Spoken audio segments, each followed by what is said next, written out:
এই ব্যৱস্থাৰ জৰিয়তে আজি এই আশাকে লৈ পদগুৰি অঞ্চলৰ ৰাইজ আজি এই ধৰণে আহিছে। সৰ্বানন্দ সোণোৱাল জিন্দাবাদ।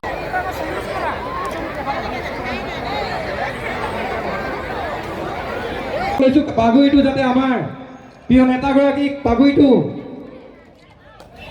সভাপতি ডাঙৰীয়াক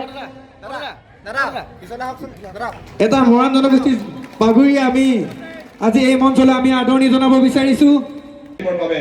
বিজেপি চৰকাৰে তেখেতসকলৰ প্ৰতিমূৰ্তি বৰবৰত স্থাপন কৰিলে আৰু তেখেতসকলৰ নামত শ্ৰমিক কল্যাণ দিৱস ঘোষণা কৰিলে। এই হৈছে বিজেপি চৰকাৰৰ অসমৰ সকলো খিলঞ্জীয়া জাতি জনগোষ্ঠীৰ প্ৰতি থকা আন্তৰিকতা, শ্ৰদ্ধা, ভক্তি আৰু দায়বদ্ধতা। এতিয়া কিছুমান নেতাই এই গাঁওবিলাকৰ ভিতৰত আহি পেলাই অপপ্ৰচাৰ কৰিছে। তেওঁবিলাকে কৈছে এইবাৰ নিৰ্বাচনত যে আমি অসমীয়া জাতীয়তাবোধৰ ধ্বজবাহক, অসমীয়া জাতীয় স্বাভিমান আমি ৰক্ষা কৰিম। কিন্তু তেখেতসকলে কাৰ পিঠিত উঠি স্বাভিমান ৰক্ষা কৰিবলৈ গৈছে? কংগ্ৰেছ। যি কংগ্ৰেছে অসমীয়া জাতিক 60 বছৰে অত্যাচাৰ কৰিলে, নানা ধৰণৰ কুঠাৰঘাত কৰিলে।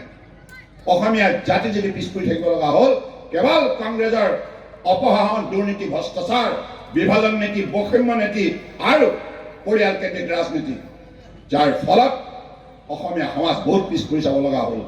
সেইবাবে আগন্তুক দিনত এই জাতিটোৱে বিশ্ব জয় কৰিব লাগিব।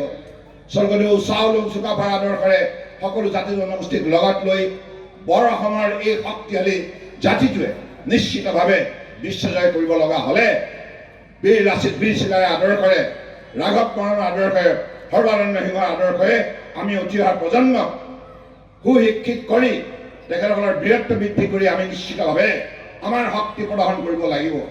আৰু তেনেধৰণে আমাৰ দৃঢ়তা, দক্ষতা, যোগ্যতা প্ৰদৰ্শন কৰিব লাগিব।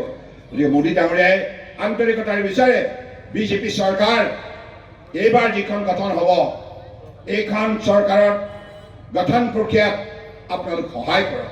ডিব্ৰুগড় লোকসভা সমষ্টিৰ ভোটদাতা ৰাইজে সহায় কৰক। এই প্ৰতিশ্ৰুতি, এই গেৰাণ্টি মোদী ডাঙৰীয়াই দিছে যে আগন্তুক 5 বছৰৰ ভিতৰত ভাৰত ৰাষ্ট্ৰ পৃথিৱীৰ তৃতীয় শ্ৰেষ্ঠ উন্নত ৰাষ্ট্ৰ হিচাপে গঢ়ি তোলা হ'ব। এই উন্নয়নৰ যাত্ৰা ক্ষিপ্ৰ গতিত আগুৱাই নিয়া হ'ব।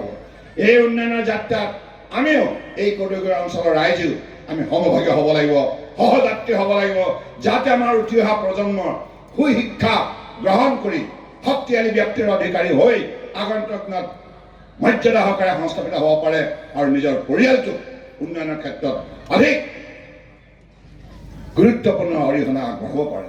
কৌদগুৰি অঞ্চলৰ ৰাইজক মই কোটি কোটি প্ৰণাম জনাইছোঁ। বহুত শৃংখলাবদ্ধভাৱে ইমান আন্তৰিকতাৰে আমাক উৎসাহিত কৰিছে।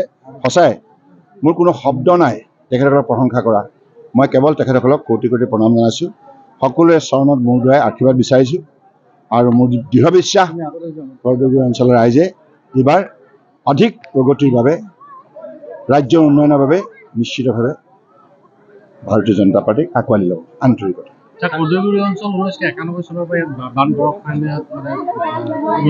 আগন্তুক দিনত নিশ্চিতভাৱে আমাৰ চৰকাৰে ইতিমধ্যে বানপানী গৰাখহনীয়া ৰোধ কৰিবৰ কাৰণে বহুত দৃষ্টান্তমূলক পদক্ষেপ লৈছে। আপোনালোকে জানে ৰোড কাম, এমবেংকিং গোটেই অসমতে চলি আছে।